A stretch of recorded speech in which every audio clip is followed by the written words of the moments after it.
It's B Reema. ഒരുപാട് നാളായി എൻ്റെ അമ്മച്ചി ഇതോട് നടക്കുന്നുണ്ട് കേട്ടോ. അപ്പോൾ എന്തായാലും കയ്യോടെ പൊക്കി ഹോസ്പിറ്റലിലേക്ക് കൊണ്ടുപോവുകയാണ്. ഒന്നുമല്ല, ഹർണിയുടെ ഓപ്പറേഷന് വേണ്ടി നമ്മൾ എത്തിയിട്ടുള്ളത് മഞ്ചേരി കൊരമ്പൽ ഹോസ്പിറ്റലാട്ടോ.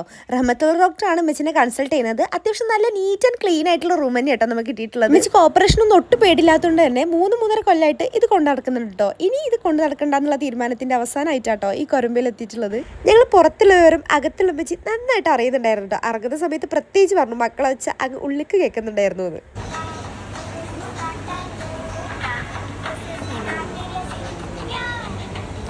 ഒരു ചെറിയ ഗ്യാപ്പ് കിട്ടിയപ്പോഴത്തേക്കും ഞങ്ങൾ എല്ലാവരും കൂടി ഒന്ന് ഫുഡ് കഴിക്കാൻ പോയിട്ടോ. മാഷാ അല്ലാ, നമ്മൾ ലാസ്റ്റ് അപ്ലോഡ് ചെയ്ത ഒരു വീഡിയോക്ക് 1 മില്യൺ വ്യൂവേഴ്സിനെ കിട്ടിയിട്ടുണ്ടോ. Thank you so much. Anyway നമുക്ക് ഇങ്ങനെ ഒരു സിറ്റുവേഷൻ ആയതുകൊണ്ട് അത് നമുക്ക് സെലിബ്രേറ്റ് ചെയ്യാൻ പറ്റില്ല കേട്ടോ. ഇൻഷാ അല്ലാ നമുക്ക് നെക്സ്റ്റ് മില്യൺ നമുക്ക് സെലിബ്രേറ്റ് ചെയ്യാം. നമ്മൾ ഫുഡ് കഴിച്ച് വന്നപ്പോഴത്തേക്കും ഒരു സ്പെഷ്യൽ ഗസ്റ്റ് ഉള്ളിൽ കയറിയിട്ടുണ്ടായിരുന്നു കേട്ടോ. സെക്യൂരിറ്റി ചേട്ടനും ഷെജും ഒരുപാട് ശ്രമിച്ചു കേട്ടോ. പക്ഷെ ആള് പുറത്തോട്ട് പോകാൻ തയ്യാറല്ലായിരുന്നു കേട്ടോ. ഏതായാലും കുറച്ച് സമയം കഴിഞ്ഞപ്പോൾ മെച്ചിനെ റൂമിലോട്ട് മാറ്റിട്ടോ. ഏതായാലും ഉറക്കെല്ലാം കഴിഞ്ഞെണീറ്റ് ആദ്യം തന്നെ കഴിക്കുന്നത് നെബാട്ടി കേട്ടോ. നെബാട്ടി ഇഷ്ടമുള്ളവർ കമന്റ് ചെയ്യണേ. ഡിസ്ചാർജ് ചെയ്ത് ഏകദേശം ഒരു വൈകുന്നേരം സമയത്തായിരുന്നു. ഏതായാലും ചായ എല്ലാം കുടിച്ച് ബാഗെല്ലാം പാക്ക് ചെയ്ത് വണ്ടി കയറി. അപ്പോൾ അത്രയേ ഉള്ളൂ. Stay tune for the next video. By.